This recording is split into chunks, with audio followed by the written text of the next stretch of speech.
Bueno, les había mencionado en la clase anterior que en esta clase íbamos a discutir un poco acerca de esos conceptos, de conceptos que tienen que ver con el desarrollo de la sociedad de la información, principalmente pues, porque nos dedicamos al proceso de desarrollo de aplicaciones que tienen que ver un poco sobre la transformación digital que se da dentro de la sociedad como tal. Hay muchos aspectos que pues, nosotros nos encargamos de modelar, de manipular de tal forma que sea mucho más fácil al usuario poder procesar y poder analizar esa información.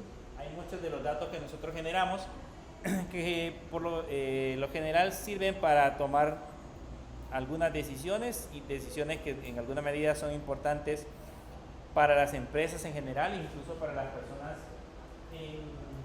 podría decirse hasta en su vida personal. ¿Okay? Depende mucho algunas veces de las aplicaciones que nosotros desarrollamos. Para comenzar vamos a hablar de esos conceptos. Son algunas preguntas que yo les dejé para que pudieran más o menos investigar y que ustedes tuvieran el concepto de qué se trata cada uno de esos conceptos, empezando por el concepto de qué es la sociedad de la información. Para ver lo que ustedes han investigado, lo vamos a hacer así al azar. Así que regalen el número del 1 al 10. 2. Víctor Manuel.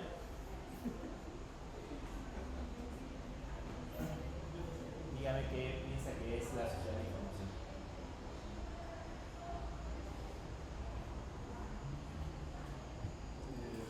Según lo que investigué un poco, decía de que una sociedad de la información es aquella en la cual la creación, distribución y la manipulación de la información es su principal actividad económica y cultural.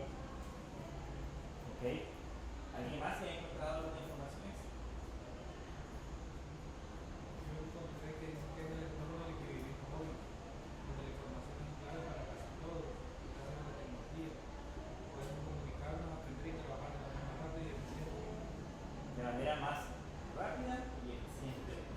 Vamos a llegar al punto en que en algunos casos la misma tecnología puede llegar a sustituirnos o a sustituir el trabajo que nosotros realizamos.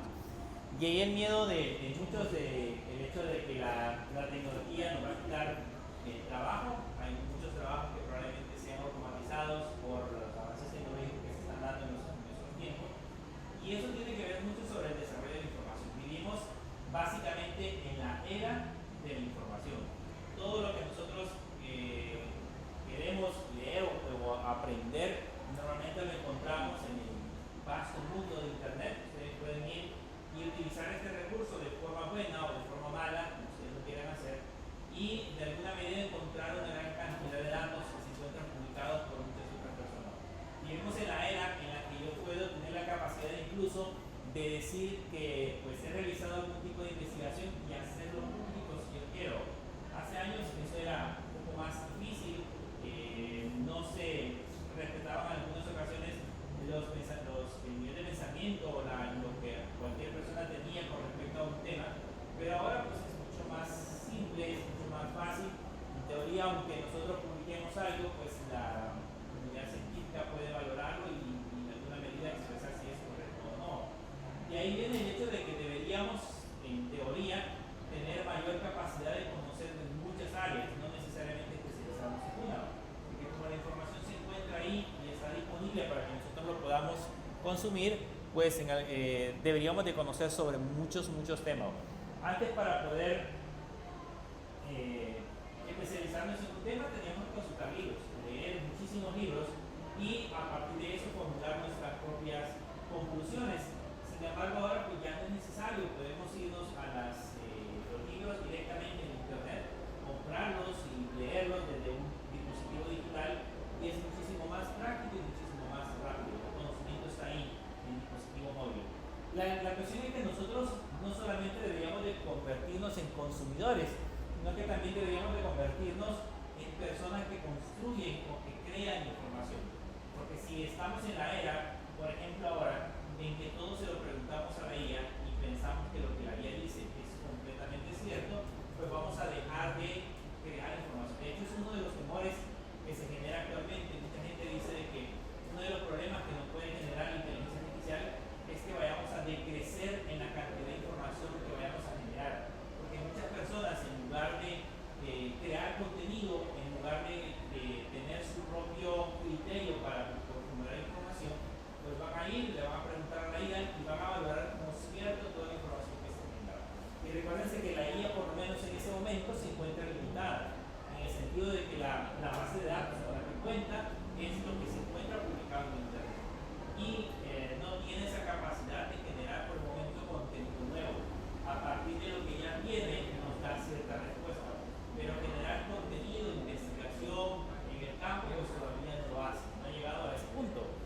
sencillamente es algunos dicen que es una inteligencia que repite lo que nosotros ya hemos publicado en Internet. Entonces la idea es, en alguna medida, que nos convertamos en creadores de contenido de cualquier tipo y aportemos de nuestra parte algo que pueda hacer crecer ese tipo de información que se encuentra en el mundo. De eso se trata básicamente la parte de la sociedad de la información. Como les decía, vivimos básicamente en la era de la información. ¿Okay? Vivimos en la era en la que tenemos acceso a prácticamente casi todo. Dígame un número, Víctor.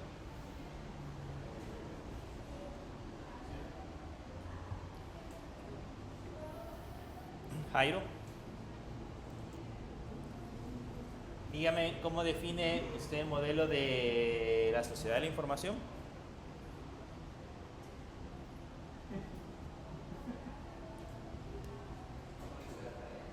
¿Verdad? No dice. ¿Alguien más que le haya encontrado?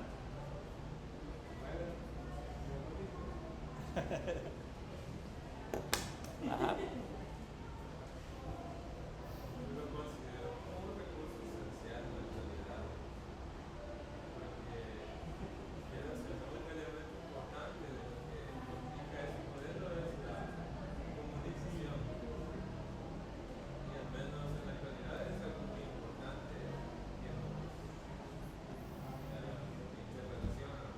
A las personas. Oye, ya rompimos barrera. Hace años,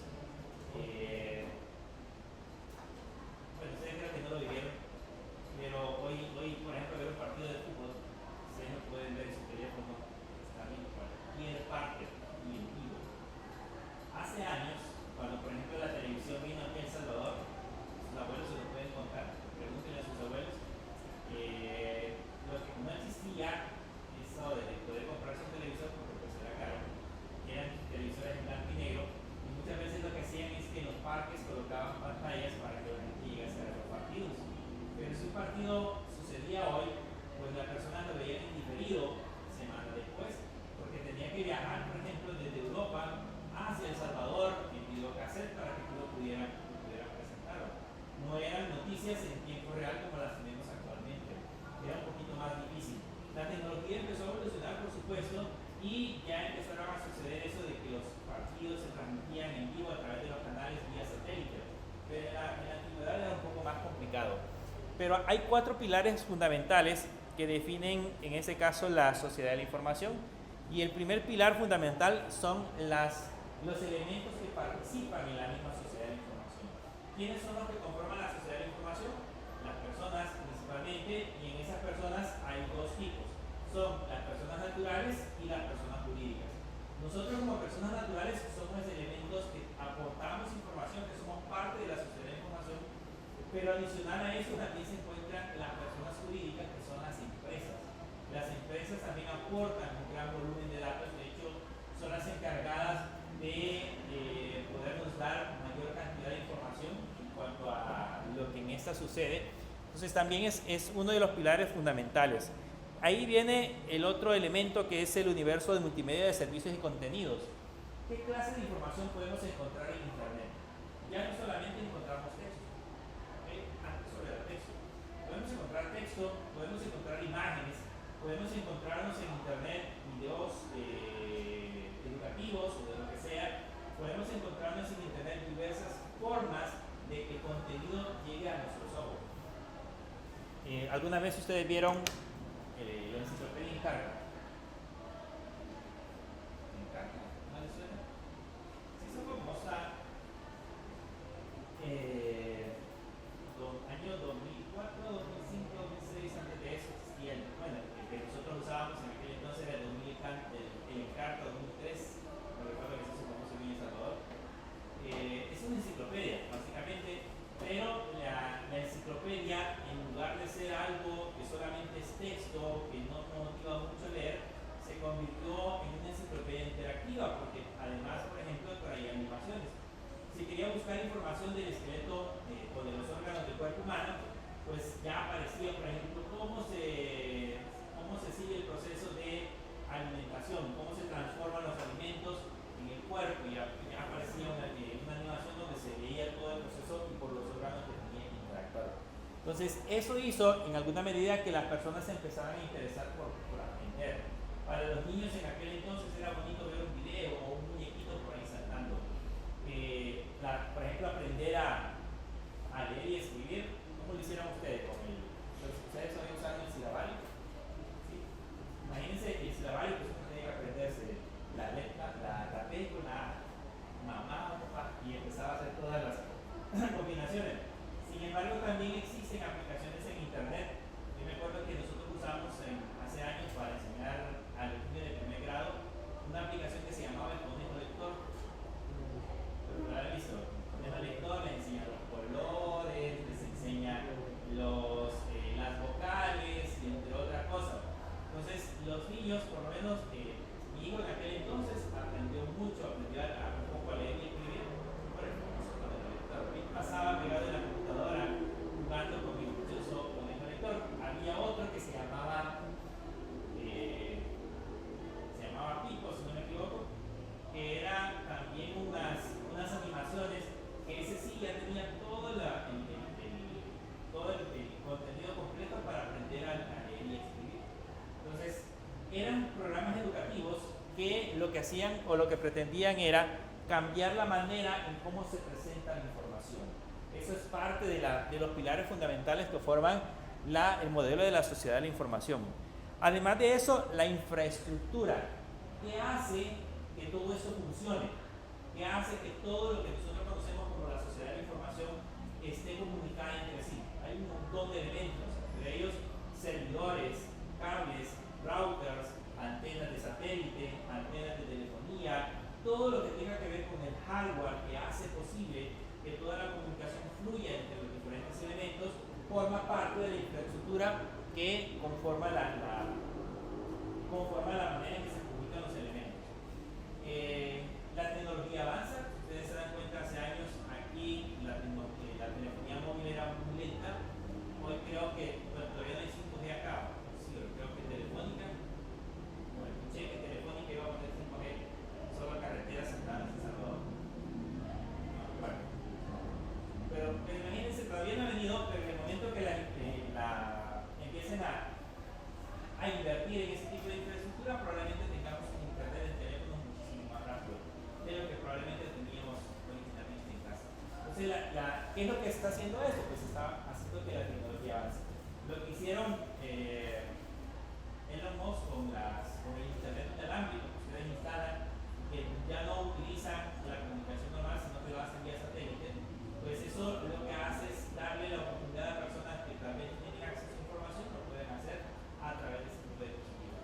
¿Es barato? Pues muy barato. Pero de igual manera es una forma de que nosotros podemos llegar a ese tipo de información. Jairo, de mi número.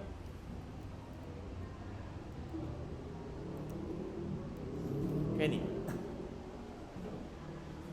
Dígame, Kenny, ¿qué son las TIC y qué beneficios nos aportan a la sociedad?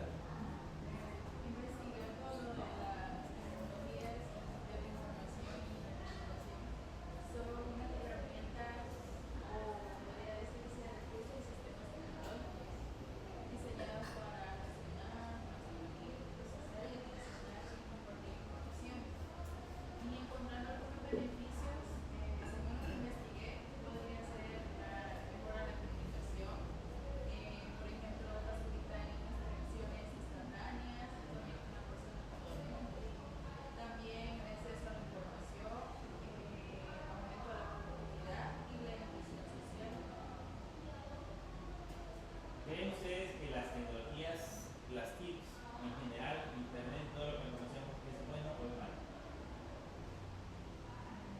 Es bueno. ¿No?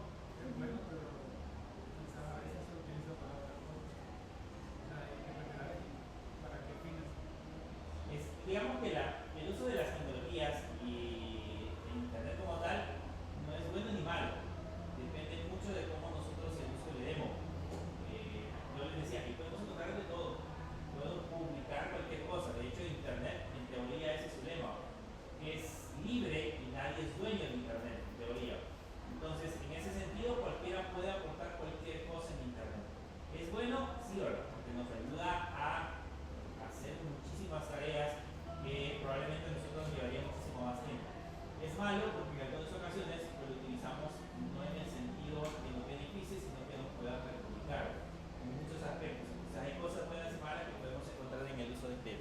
tipo de información.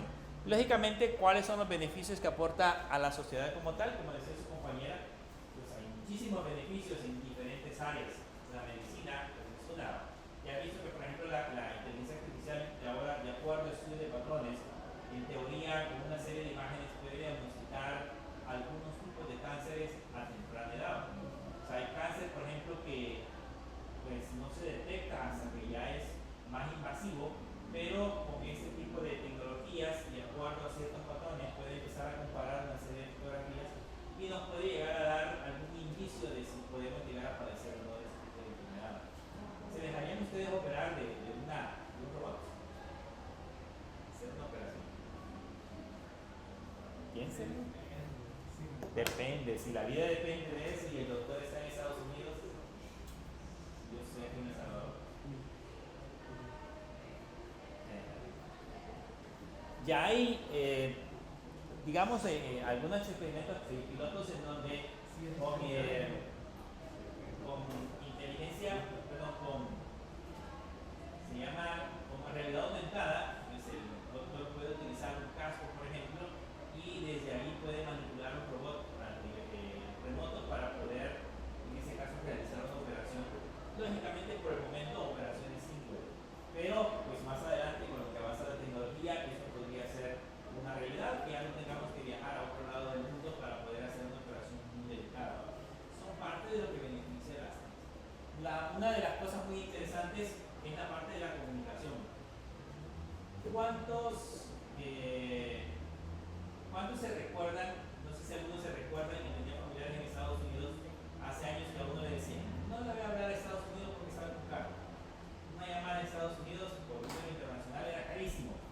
Ahora pues se lo dan en un plan gratuito, que dicen con llamadas 100 minutos gratis a Estados Unidos y Canadá.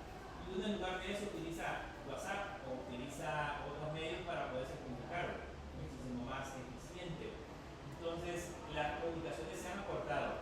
Hace años yo recuerdo que en el entorno donde yo trabajaba habían puesto los famosos cibercafés y había un cibercafé que lo que hacía era que le daba a las personas llamadas, cuando pagaban lógicamente por el servicio, para hacer una videollamada a Estados Unidos. Entonces la gente llegaba a un lugar específico solo por comunicarse con sus seres queridos, porque pues les causaba nostalgia de no verlos durante años y estar viendo el video. Skype. En aquel entonces utilizábamos bastante Skype para las videollamadas, y entre otras cosas. Entonces, pero en ese entonces la comunicación era limitada y pues las imágenes no eran tan nítidas como ahora.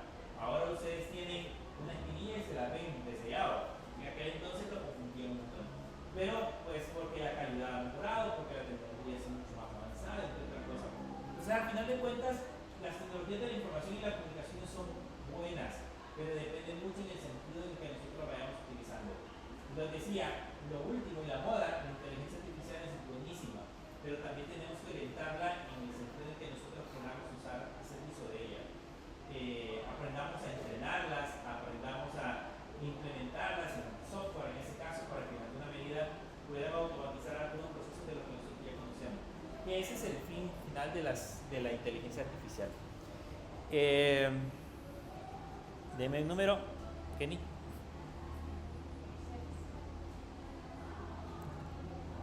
Kevin, Rafael. ¿Qué es la brecha digital? Bueno, según lo que investigué, es como la desigualdad que existe entre las personas que tienen acceso a internet y las que no. Más que no todos tienen la posibilidad económica de acceder a este medio, porque actualmente son caras, la mayoría. Entonces, eso sería en pocas palabras. Pero aquí en El Salvador, por ejemplo, ¿cómo está la brecha digital? Porque si lo comparamos a países del primer mundo, pues en el primer mundo hasta todo es más barato. ¿Okay? Aquí incluso es más caro. Pero, ¿qué tanto es la brecha digital en comparación a otros? ¿Todavía tenemos brecha digital acá?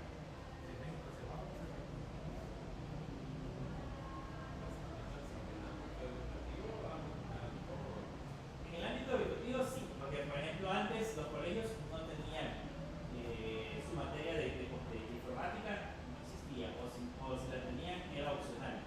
Ahora, a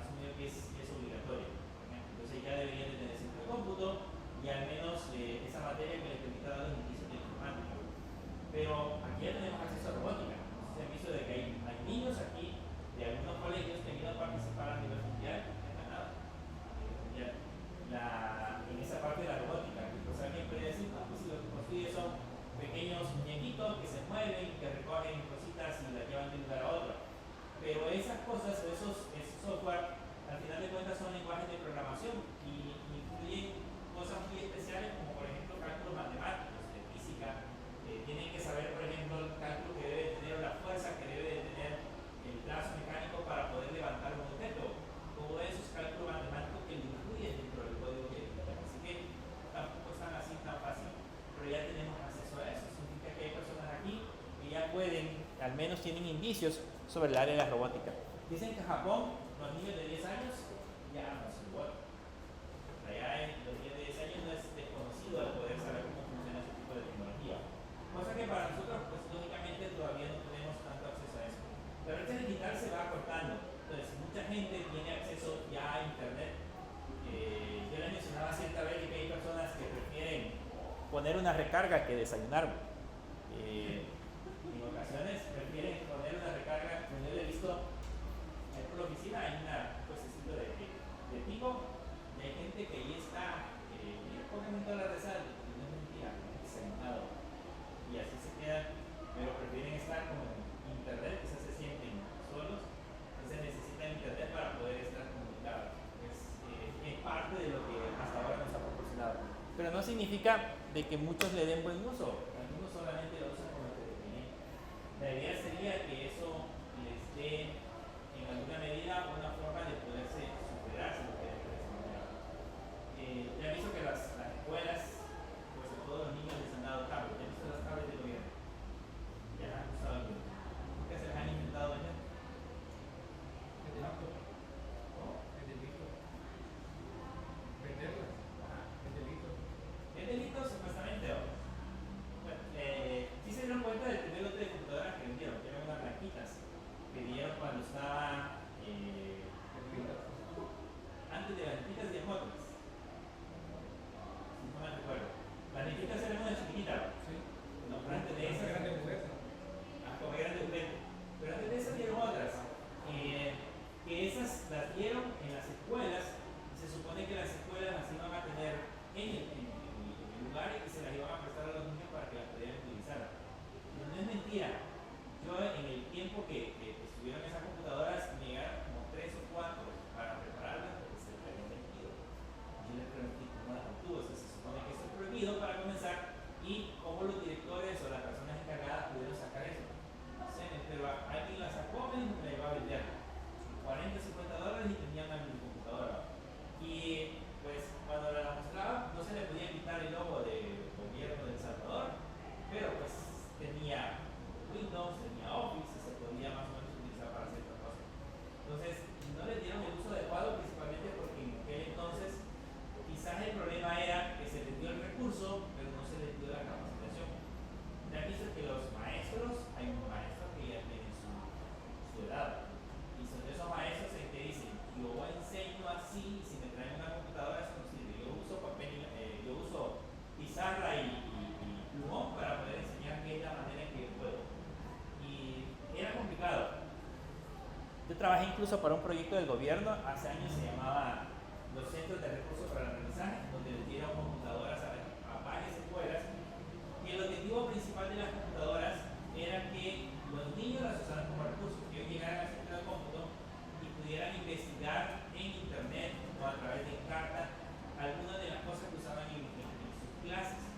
Incluso que los maestros, en lugar de dar una clase en su aula normal, fueran al centro de cómputo. En el centro de cómputo había computadoras, había proyectos de cañón, había bocinas y de todo, para que ellos pudieran dar su clase en una computadora.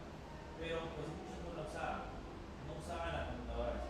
¿Y cuál era el problema? Pues principalmente el problema era la falta de información, porque el profesor no se le había capacitado para hacer buen uso de esos recursos tecnológicos. Creo que ahora los han forzado. Ahora a los maestros les toca andar buscando la manera de cómo actualizarse.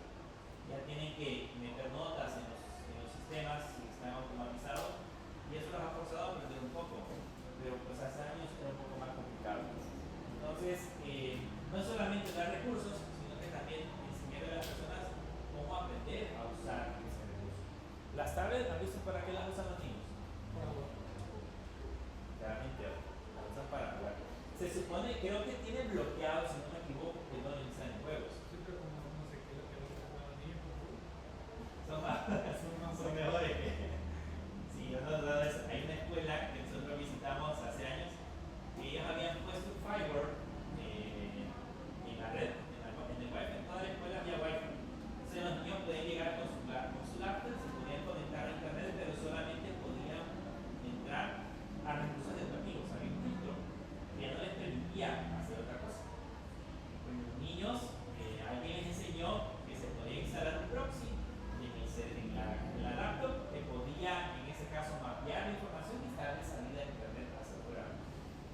que ahí nos encontraban descargando juegos, entrando a páginas de juegos y haciendo otras cosas sin autorización del que estaba yo. Y el problema es de que como no lo podía mapear porque básicamente encriptaba los datos, entonces no se daba cuenta. Y hasta que lo vio, o sea, le dio literalmente a un alumno, se dio cuenta que algo estaban haciendo, o sea, salieron a otros. Pero pues al final de cuentas supongo que ese niño aprendió algo. Ya sabe que las redes pueden ser hackeables. Surgió una necesidad. Se sintió la necesidad y tuvo que aprenderlo. Entonces, esa es la parte interesante. Pero en este caso, considero yo que la brecha digital, para cortar la brecha digital, tiene que ver, en este caso, mucha inversión de parte de los gobiernos, de parte de la empresa privada, no solamente responsabilidad de los gobiernos, sino también de la empresa privada, y que por supuesto los ciudadanos estén dispuestos a lograr quitarnos esa brecha digital. Que todos sepamos cómo funciona una computadora, que no le tengan miedo. A mí eso que, por ejemplo, la gente mayor le tiene miedo a los aparatos eléctricos. Si uno tiene un televisor, yo me recuerdo que si uno empezaba con el televisor a pasarlo de canal en canal en canal, lo primero que decían, lo vas a arruinar, eso se arruina. Si lo estaba usando así, se va a dañar. Si uno le daba demasiado bueno, eso se arruina. Porque lógicamente piensan que sucede eso. Hubo una institución educativa que le donaron 20 computadoras en aquel entonces. ¿Saben qué hicieron las computadoras? Había en el lugar, había una pila que ya se usaba. Entonces vinieron y todas las cajas de computadoras en cajas selladas las colocaron en la pila. Y como 2 años después llegó una inspección para revisar si habían hecho uso de las computadoras y el director le dijo, no, les las tenemos guardadas. Y lo llevaron a donde estaban las computadoras y le preguntaron, ¿y por qué no las han utilizado? No, es que las podemos arruinar. Esa fue la respuesta, es que las podemos dañar. Pues ya estaban dañadas, se imaginan 2 años, en aquel entonces eran discos de cabezales, o sea, 2 años sin haberse usado, las máquinas ya no se pierden. Entonces se dañaron por la humedad, por el lugar donde estaban, etcétera, se dañaron. Pero la idea de ellos es que si las usaban se dañaban. Les digo, no, si esto es para que ustedes las usen, para que las conecten y empiecen a hacer algo con ellas. Hoy ya no es tan así, ¿verdad? Se supone que todos saben que es un recurso muy importante, ¿verdad? De hecho, yo he visto muchos de los maestros que compran su computadora, que invierten en tecnología para poder estar aquí. Ya hoy sí ya les gusta tener el último teléfono, aunque solo lo usen para llamar y tomar fotos, pero les gusta tener lo último en tecnología. ¿Okay? Y algo muy interesante que dice, la tecnología es muy cara en nuestro país. Si para muestra un botón, ¿saben? Ya vieron el lanzamiento del Samsung Galaxy S25. ¿Vieron el lanzamiento? ¿Cuánto vale en El Salvador? El Ultra, que es básicamente el tope de gama. $1,700 vale aquí en El Salvador, $1,700. El mismo teléfono que en Estados Unidos vale $1,300. Exactamente el mismo teléfono. Aquí se lo venden en $1,700. Bueno, si usted lo va a cotizar a CIMAC o si lo cotizan directamente en la página de Samsung, eso es lo que vale. Entonces, sale mejor pedirle a un familiar que venga de allá, cómpremelo y me lo trae, que comprarlo aquí se va a $400. Es increíble. Pero pues esa es parte digamos, donde vivimos nosotros. Nos cobran el traerlos aquí, ¿verdad?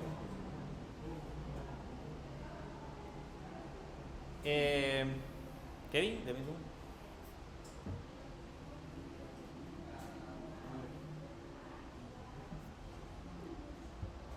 Nueve, Jan Sibet.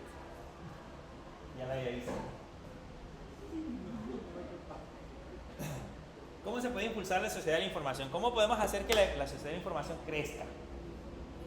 Bueno, principalmente incentivando la innovación de las tecnologías y la investigación de estas mismas.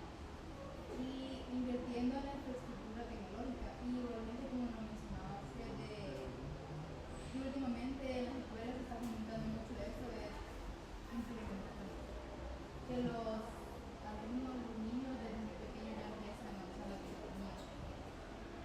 ¿Saben que, por ejemplo, hay niños que saben más que los maestros?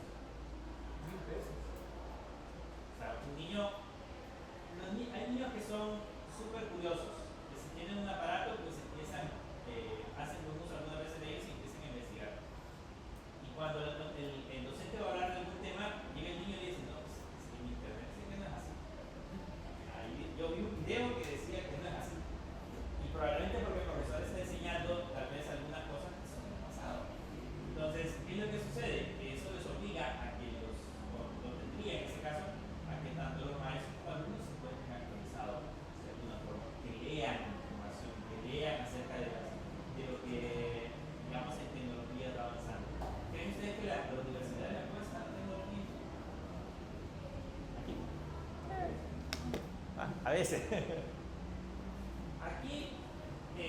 bueno, cada cierto periodo de tiempo se renueva el equipo tecnológico. Esto creo que lo pusieron por la pandemia. Después de la pandemia fue obligación ponerlo, antes no existían, antes para poder tener un proyector uno tenía que ir a la facultad, prestarlo unos días antes a ver si estaba disponible. Si estaba disponible lo podía tener. En el centro de cómputo antes no existían ni televisores ni proyectores, o sea, eran solo las computadoras y pues uno tenía que escribir en la pizarra el código que tenía que digitar en su computadora. Pero conforme ha avanzado los años ha ido mejorando. No significa que pues hay otros lugares que no tengan mayor inversión, pero por lo menos nos ha ayudado a tener acceso a las tecnologías. Yo no tengo el rato de tener la biblioteca, no sé qué tan avanzada está la biblioteca. Lo mismo. Hay salas, pero yo no se puede tener acceso a internet. Eso han mejorado las salas. Van con aire acondicionado, dicen que las prestan por De hecho, el internet de ahí es lo único que funciona en la universidad. el wifi. Sí. Ahí sí cuenta. Tenía un compañero cuando recién colocaron la universidad, la biblioteca, yo lo veía todos los días en la biblioteca. Estudiando. Sí, me gusta estudiar, sí. Es bueno para estudiar. Pero, pues una vez llegamos y lo vimos ahí en la computadora, estaba bien afanado en la computadora. Se ponía a ver algunas cosas y tenía a veces algo en su libro. Pero de repente cuando notamos tenía abierto el programa de torrents, un montón de películas descargando. A eso, cuando no había filtros ahí, cuando lo pusieron no había filtro. Entonces aprovechaba el ancho de banda que había ahí para descargar todos sus películas, juegos, software y todo el rollo. Así que uno lo veía todos los días ahí pegado ese para estudiar. Quería aprovechar el ancho de banda. Pero bueno, cosas que podemos hacer para impulsar la sociedad de la información. Hay cosas que de nuestro lado podemos hacer, educar a nuestra familia, por ejemplo, es parte de ustedes que supongo que su familia son los, probablemente sean los únicos que estudien en el área de informática, ustedes pueden ser los que les ayuden a su familia a poderse actualizar. Yo siempre recuerdo una anécdota de mi hijo con la prima. A mi hijo le han gustado siempre los videojuegos y la prima llegaba a la casa para poder jugar con él, para divertirse. Pero a él no le gustaba porque pues, la prima no podía mucho, como él sabe lo que hacía. Ponía el juego de pelea, desconectaba el control y se podía jugar con la PC. Estaba jugando los dos. Y ella decía, pero no le puedo hacer el tiempo. Pero yo le decía, enseñale, le decía, o sea, si no le enseñas no va a aprender.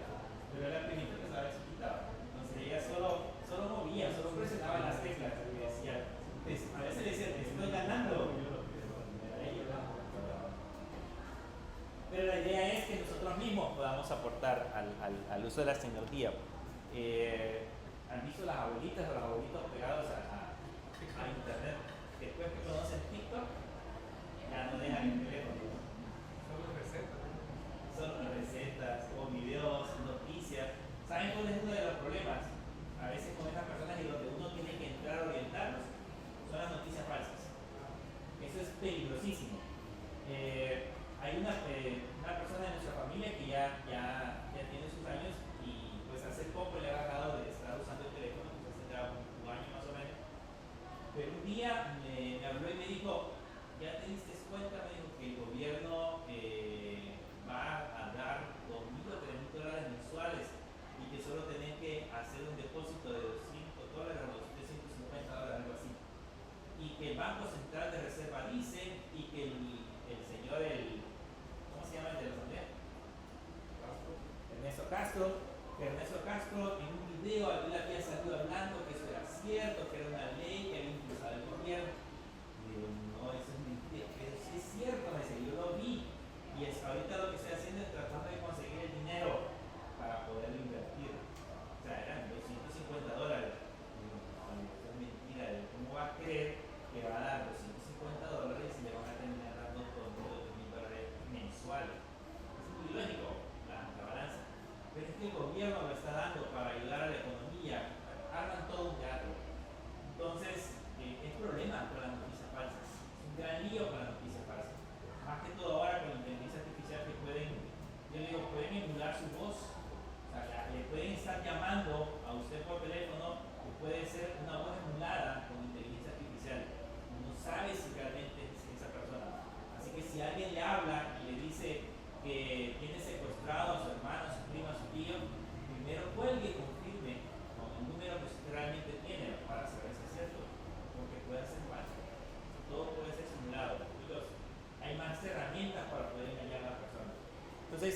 nosotros tenemos que contribuir. ¿Cómo hacemos crecer la sociedad de la información?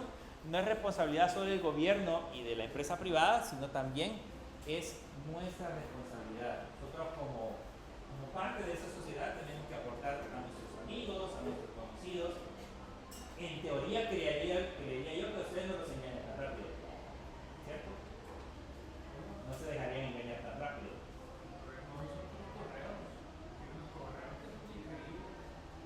Sí, es un gran problema con los correos.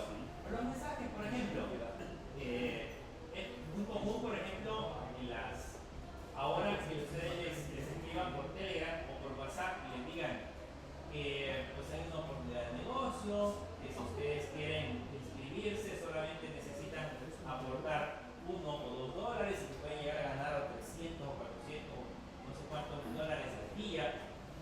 Y la trampa empieza porque ustedes al inicio le dicen por hacer tal cosa. He visto algunos, por ejemplo, publicados que lo que hacen es que le dicen por darle like a unas fotos en Instagram o a unas publicaciones en Google, le vamos a pagar $3 o $1 por cada like que le den. Y si ustedes lo hacen, la primera vez se los envía, le dan una cuenta bancaria y le llega dinero a su cuenta. Le llegan $2 o $3, entonces dicen, pues sí es cierto. Y ahí le dicen, ahora de esos $3 invierta 6. Ya ustedes tienen que depositar 6 y les dejan hacer hasta 3 o 4. Cuando ya lleguen a un punto que le dicen, ahora invierta $1,000. Y de esos $1,000 usted va a recibir el doble o el triple. Como ya tiene la lógica de que sí funcionó, que invertí 6 y me dieron 12, invertí 12 y me dieron el doble, no piensa que sí va a funcionar. Cuando ya deposita los $1,000, desaparece la red. Entonces es una estafa muy común y son maneras muy ingeniosas de poder engañar a la gente. El famoso engaño de las maletas. ¿Han oído eso? Que dicen, dejé unas maletas en el aeropuerto y que no las puede recoger y que por tanto de dinero que la vaya a traer o algo por el estilo. Y claro, pues son formas de engañar muy bien planeadas que incluso alguien que esté cuerdo puede llegar a caer. Con las multas se dio hace poco, se dio cuenta que empezaron a caer mensajes de texto con la multa y le decían, ha sido acreedor a una multa de $150. Si quiere pagar de inmediato, haga clic en el siguiente link. Y aparecía hacer tracé, con todos los datos, una página en un lado, pero lógicamente estaba pagando. Sí, en la AFP cuando empezaron a hacer devoluciones de dinero, porque le podían prestar el 25%, por ejemplo. O sea, hay varias formas en las que ustedes pueden llegar a caer. Así que lo interesante es antes de aceptar cualquier tipo de recurso, que aprender desde YouTube. Es un recurso que la educación se puede hacer uso de él. Las videollamadas, ¿se acuerdan? En la pandemia, Zoom se hizo multimillonario gracias a ese recurso. Surgieron herramientas multimedia que me permitían hacer videoconferencias, clases en línea, gracias al uso de la tecnología. Entonces, de hecho, la educación puede ayudarse mucho al proceso de formación. Matemáticas, han aprendido matemáticas usando software, hacer las simulaciones, bueno, las calculadoras, alguna vez utilizaron una calculadora para dibujar las famosas fórmulas matemáticas que encontraban en el bachillerato, o sea, pues, para dibujar no me acuerdo cómo se llama eso, la pendiente, por ejemplo. Sí. Era más fácil, ustedes metían un par de datos en la calculadora y automáticamente se les dibujaba. Podían hacer cálculos mucho más complejos. Entonces, todo eso es parte de lo que nos ayuda la formación cuando estamos trabajando justamente con el uso de las TICs. Dígame el número.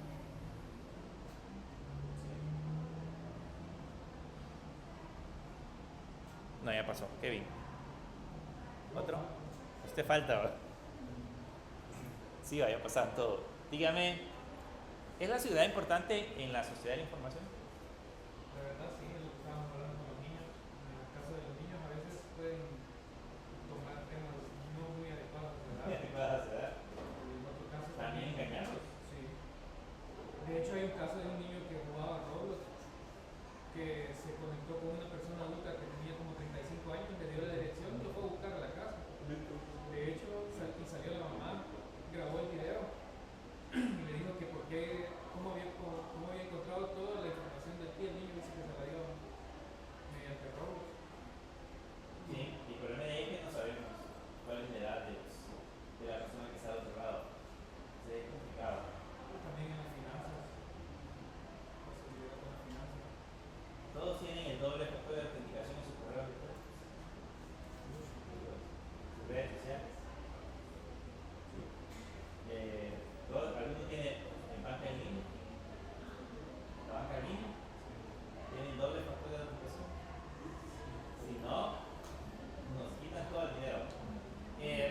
fíjense que, por ejemplo, en el caso de la seguridad, yo vi un caso muy curioso. O sea, por eso les mencionaba, las formas en cómo pueden engañar a la persona son variadas. Cada vez los ciberdelincuentes se las ingenian. Hubo una persona que nos llevaba comida ahí a la oficina, vendía comida y nos llevaba. Y una vez llegó bien preocupada porque dice que algunas de sus fotos que eran privadas andaban públicas en la red y que no sabía cómo había sucedido. Y resulta que dice que un conocido, de parte de su perfil, de lo que tenía su perfil, le escribió y le dijo que en la red de Facebook había puesto su número de teléfono como número de recuperación y que había perdido la contraseña de esa persona. Entonces le dijo que iba a intentar recuperar su cuenta, pero que iba a llegar un mensaje a ella para poder recuperar esa cuenta. Entonces le dijo, ahorita lo estoy intentando recuperar y te va a llegar unos dígitos un número de 5 dígitos, ¿lo puedes pasar? Entonces sí, se lo pasó. Lógicamente lo que estaba haciendo era intentar acceder a la contraseña de ella. Como tenía el doble factor, le pidió los números. Entró. Y lógicamente encontró todas las fotos. Y con ese mismo perfil intentó hacer lo mismo con todas las mismas, los amigos de esa persona. Pero adicional a eso, pues encontró las fotografías y las empezó a publicar. Eso publicas todo lo que ella tenía. Entonces, las maneras de ingeniarse son muy curiosas y si nosotros no estamos muy pendientes de eso, pues es importante siempre, digamos, analizar cada posible cosa que nosotros encontramos en internet, porque pues nos van a robar los datos y esos datos, al final de cuentas, nuestros datos son dinero. ¿Okay? Ya bueno, el año pasado se dieron cuenta que andaban una base de datos, supongo que la tienen, la base de datos del Seguro Social. Ahí pueden saber el sueldo de cada persona, casi todo. ¿Perdón? Hay una del Ministerio de Hacienda también. También hay una de la policía. La del DUI. También andaba la del Ministerio, pero ahí no estaban todos supuestamente en DUI, creo. Sí, todos. Todos. El problema estaba en que las personas que renovaron el DUI en tal fecha fue que ya no aparecieron la foto. Solo la foto, pero la información Sí, la información sí estaba. O sea, por eso es que se dan cuenta que, por ejemplo, de repente a uno le cae una llamada o le empiezan a intentar estafar y uno dice, ¿de dónde consiguió mi número de teléfono? Pues de el Seguro Social. con la PNC que tiraron La todos los PNC. casos. No sé si se dieron cuenta de Chaclapa, ahí sacaron todo el informe del caso de Chaclapa. Bueno. En que Ah, las cosas. Sí. Sí, hay un montón de cosas que andan pegadas en la red. Saben de que, por ejemplo, esa información que se filtró, pues no es porque el hacker haya entrado a los servidores directamente. Muchos de ellos fue por inteligencia. Se le llama. ¿Cómo se llama ese ataque? Básicamente lo que hicieron fue convencer a alguien de dentro para que les diera la información. O sea, alguien de dentro fue el que dio acceso. Entonces, es más, no es que, digamos, ataco el servidor y por fuerza bruta puedo entrar. Es posible hacer eso. Si encontramos una vulnerabilidad, desde ahí podemos robar información. Pero si el servidor no necesariamente necesitamos buscar esa vulnerabilidad, puede detectar, pues podemos empezar a buscar gente que tiene acceso desde dentro. ¿Quién es el eslabón más débil en todo un sistema de seguridad? El usuario. Es el eslabón más débil. Podemos tener el sistema de seguridad más eficiente del mundo, pero si uno de los usuarios que está ahí no es consciente de lo que está haciendo, ese puede ser nuestro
una Mac podría parecer segura, pero pues incluso las Mac son violadas, Linux, la seguridad de Linux también es vulnerada, etc. O sea, muchas personas pueden tener acceso a la información y no me importa mucho menos el sistema que vayamos a utilizar. Pero es importante que lo consideremos. El comercio electrónico, aquí les menciono un poco de comercio electrónico. El comercio electrónico es la compra y venta de productos y servicios en línea. Ustedes saben que ahora es popular comprar servicios de cualquier tipo. Ustedes creo que compran, supongo que han de comprar suscripciones para videojuegos, para entretenimiento. Todo eso ahora se vende a través de comercio electrónico. Todo eso es comercio electrónico. Así que todo lo que se comercializa por internet básicamente entra en este mundo, en el mundo del comercio electrónico. Venta y compra de productos y servicios a través de internet. Y el e-government es el comercio electrónico, pero en el gobierno. ¿Ya han hecho alguna vez la declaración de la renta? ¿Sí? Hace años la declaración de la renta. Hace algunos años, cuando se llegaba el 20 y algo de abril, había unas colas en la hacienda, porque todos teníamos que presentar la declaración de la renta. Pero algunos años hacia atrás, de unos años acá, todo se hace en línea. Presentan a la página, ya la página les dice cuánto le tienen que pagar o les van a devolver, y automáticamente pueden hacer la presentación de la renta, e incluso si tienen que pagar por internet. Ya tienen que hacer esa cola.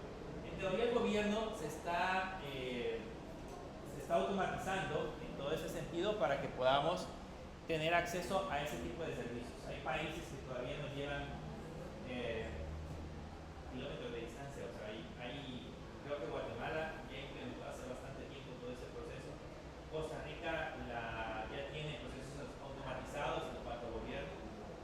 Aquí vamos por ese camino, así que esperaríamos que de unos años muchas de las cosas las podemos hacer desde la casa. Por ejemplo, todavía solicitar una partida de nacimiento todavía quiero desde aquí y hacer, no sé si ese cola todavía. Sí, todavía se hace cola. No, aquí todavía se hace cola. Creo. Pero pues esperemos que en el futuro eso cambie. Que hagan uso de las tecnologías para que esto sea mucho más fácil y mucho más versátil. ¿Y cuál es la necesidad del desarrollo de software en la sociedad? Pues si no hay software, la tecnología no avanza. Todo es software. Desde que lanzamos un cohete de aquí a la luna, una vez han visto la foto del código que hicieron para el primer cohete que llegó a la luna, creado por una mujer. Es sencillo. Tiene las pilas de código escritos, no sé en qué lenguaje, creo que es ensamblador, pero son así las códigos de líneas de código escritas creadas por una mujer que trabajó para el servicio militar. Así que básicamente todo el código, desde su computadora, su televisor, su refrigeradora, el carro, focos inteligentes que hay ahora, son incluso tecnología y son pequeñas porciones de código que se encuentran ahí. Así que el desarrollo de software, por el momento, nunca va a dejar de existir. Siempre va a haber maneras o va a haber necesidad de crear diferentes aplicaciones que hagan mucho más fácil el mundo donde interviene. Así que esa es la idea principal. ¿Qué nos resta a nosotros? Pues contribuir a eso. Buscar la manera en cómo nosotros podemos aportar para que la parte del desarrollo del software crezca, la sociedad de la información crezca, y pues si más adelante ustedes toca hacer pan, pues saben, educar para que educar para que sus hijos estén en ese sentido. ¿Se imaginan de aquí a 20 años cómo va a ser la tecnología? O sea, nosotros, yo empecé a usar computadoras en el 1993, no voy a hacer computadoras, en 1993, y pues eran computadoras. Sí, yo aprendí a enseñarme cartografía en MS2 con un software que usted presionaba una tecla y tiraba un proyecto hacia arriba de la tecla que iba presionando. No existe, creo que ya no existe. Pero así aprendimos en aquel entonces. Y no nos imaginábamos hasta dónde íbamos a llegar hasta esta altura. O sea, imaginarnos en aquel entonces inteligencia artificial era mentira. O imaginarnos tener internet en cualquier parte del mundo, pues era mentira. Y hasta esas alturas ha evolucionado exageradamente. Así que de aquí a unos 10, 15, 20 años, esto va a ser una altura. Hay que estar preparado para eso. Bien. ¿Dudas? ¿Preguntas?